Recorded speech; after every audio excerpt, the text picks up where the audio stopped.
So has the I in identity put a wobble in our we? Identity is a tricky thing. Who am I? Who are we? What I's and we's am I?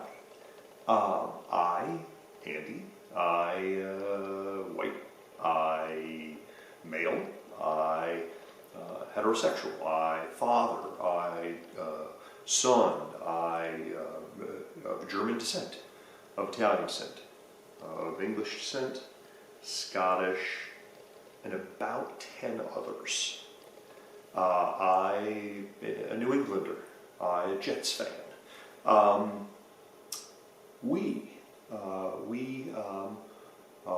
My Jennifer and I, my wife, our family, our children, our boys, my parents, our larger family, the businesses that I'm involved with, all of these different I's and all of these different we's. And but which ones do I bond with? Which ones do I believe myself to be? That I truly associate and connect with, and that's the challenge. And there is no there aren't easy answers to it. But what's clear is that there are risks. That the we's of we people, the we's of us as humans, the we's as us Americans, the we's, all of these different we's are fragile. And they're incredibly fragile, and when people choose to be divisive, it's serving to cleave us away from our we.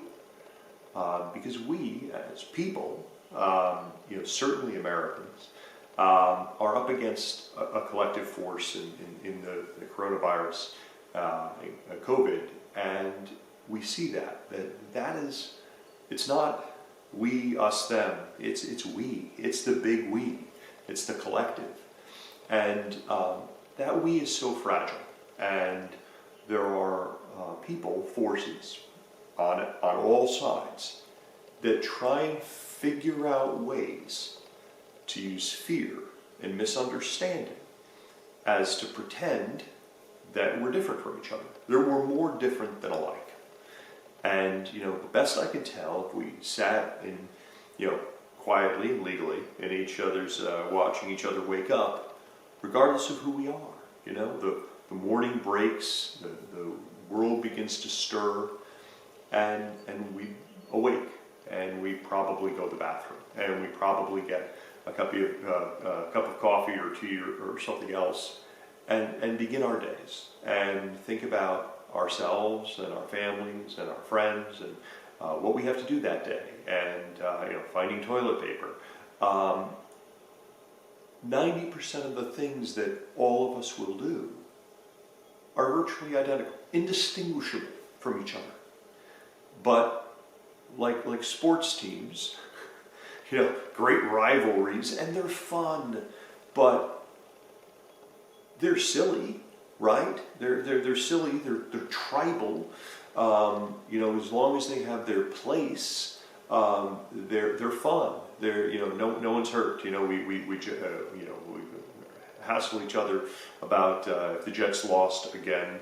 It's all well and good. But when it comes to self-governance in a democratically oriented system, having a we is really, really important. And so, just as we think about it, because each one of us is responsible for our we.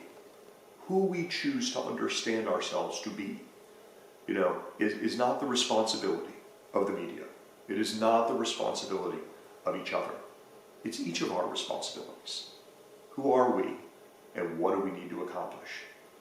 Well, I think, for me at least, in these challenging times, like the fragility of that we, it is so it is there for all to see. And as we see people invest in division, we need to stop dead in our tracks and turn around and ask why. Why are you invested in separating us that share so much? Why are you on the right or you on the left saying, oh, whether it's feminazis or some other crazy thing, or billionaires or the 1%, all of these things are serving to flatten humanity, pretend that we're more different than the same, and pick sides. And none of that is helpful. It's just not helpful. So let's stop letting the I and identity put a wobble in our we, because we can accomplish so much. We have accomplished so much as a species, as a people. What we do is simply amazing. Let's not forget that. Well, thanks for spending a few minutes with me. Please like and subscribe, and any comments below. Thank you.